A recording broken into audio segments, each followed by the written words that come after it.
les femmes ont cette proportion à rêver moins grand ou à se mettre des barrières mentales. Un homme, lorsqu'il se lance, il se dit « je me lance et puis on verra bien comment ça se passe ». Alors qu'une femme aura tendance à dire « ok, mais alors attends, et alors il y a les enfants, et puis comment je vais faire pour les études des enfants, et puis comment je vais faire par rapport à ceci ». Cela, elles vont être plus réfléchies. L'avantage, ça c'est les statistiques qui le disent, c'est que les femmes ont des entreprises plus rentables que les hommes et qui durent plus longtemps. Deux visions différentes. Je pense que les femmes sont faites pour être chefs d'entreprise parce qu'elles ont l'habitude de gérer beaucoup de dossiers à la fois, surtout quand elles sont mères. Il faut être honnête. Que ce soit homme ou femme, en vrai, on peut tout avoir.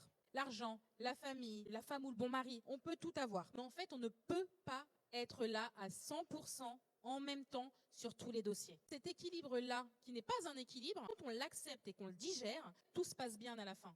Ça s'apprend à la dure. Il y a des personnes qui ne l'apprennent jamais, qui font des burn-out, qui tombent au combat, qui se disent je suis pas une bonne mère, je suis pas un bon père, je suis pas un bon chef d'entreprise et je suis pas un bon pote. Et en fait, il faut arrêter de culpabiliser et vous détacher en fait de cette pression auquel on vous dit faut être bon partout et au même moment, regardez Trump.